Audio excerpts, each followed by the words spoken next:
Hi, my name is Cooper, My name is Katie. I'm Mikey. and this is our SLHS 115 video portion for the final project. We specifically were given a case study over a stuttering situation with a 9-year-old boy, and our topic overall was stuttering. To provide a brief introduction of the scenario, uh, Hamza is a 9-year-old third grade student in an English speaking school. He is a refugee from Somalia and he does speak both Somali and English. He is the only Somalian in his grade. His mother notes, though, that he repeats words often, stating that he speaks in single words in Somali but phrases in English. She also states that he not only repeats sounds and words, but he also holds the sounds often. His teacher states that he is shy and reluctant to speak in class, and when he does, he sometimes shakes his hands.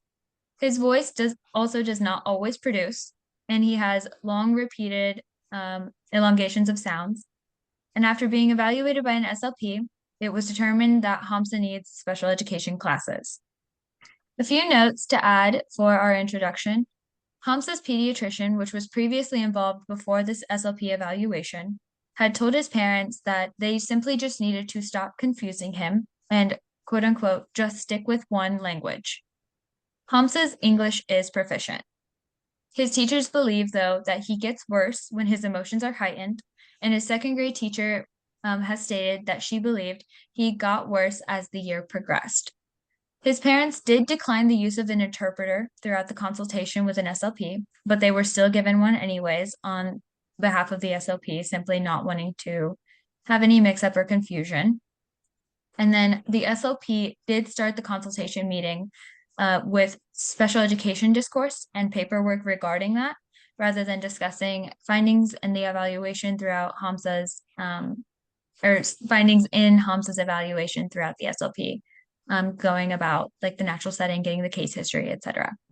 And the term disability was repeatedly used throughout the consultation without having any research provided about whether or not this would have bad implications or connotations in the Somali culture, which leads us to our second point. The second thing that we need to do is discuss cultural attitudes surrounding the term disability, specifically regarding common beliefs in the Somali community and how we can learn more about the Somali culture. As previously mentioned, disability from this case appears to be a word that is heavily frowned upon in the Somali culture, especially throughout Hamza's parents' reactions throughout the entire consultation. It is discussed as one of bad omens by God as punishment to those having a disability and those around the individual who do have a disability.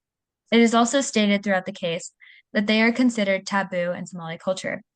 To look more into this, I'd personally suggest reading articles from trusted sources, peer-reviewed journals, etc., asking individuals and those involved with the care currently, so Hamza's parents, any previous consultations with other Somalian background clients, and etc. Those regarding questions about their care and belief, it's very important that you understand where they are with their care and what they personally have as well with their beliefs in receiving proper care. And then reflecting on how you can better navigate and implement this newfound information into your SLP practice. Our third question is, what are some appropriate evaluation planning practices when working with families who speak multiple languages? Some appropriate planning practices when working with families who speak multiple languages is being able to understand their cultural background, which can make sure that they are aware of the terms you are using and understanding the evaluation. Another important planning practice is using interpreters if needed to make sure that everyone is available to understand the evaluation. So the next question is, what is important to know about speaking two languages and stuttering?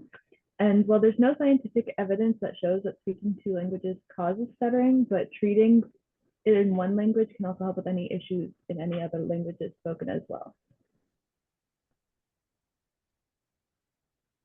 For question number 5, which specifically focuses on primary takeaways or reflections that we've learned or caught our eye throughout this case study, something that immediately stood out to me was the blatant lack of cultural understanding on behalf of Hamza's parents. I personally think that EVP would come in handy greatly for this case, while also simply doing individual research prior to the meeting would be extremely beneficial. Another thing that stood out to me was that Hamza was never seemingly introduced to therapies or other referrals. Given that this is a case study, we do not often see the other end of what the client was able to do if they were able to get into therapies, etc.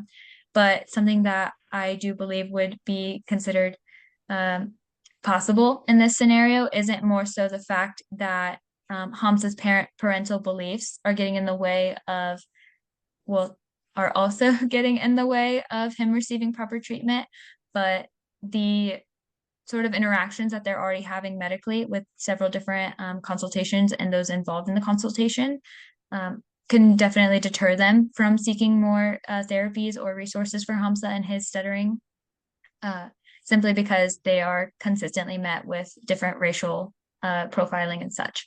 That kind of prevents them from maybe feeling comfortable and confident in Hamza receiving actual care that would be culturally appropriate and exclusive to him. Something new that I learned was that people assume that learning two languages at the same time can cause a stutter. I was shocked to realize that this is not the case and that research supports that it has to do with environmental factors and even genetic factors. I also learned that it is very important to be aware that all patients may come from different backgrounds, and understanding them is very important before working with patients that speak multiple languages. It's super important to research and have a basic understanding of people's cultures before you can properly treat and assist with any disorder due to any cultural or religious beliefs that could be held against treatment or diagnosis as well, which I think is something that did not really get applied to in this case.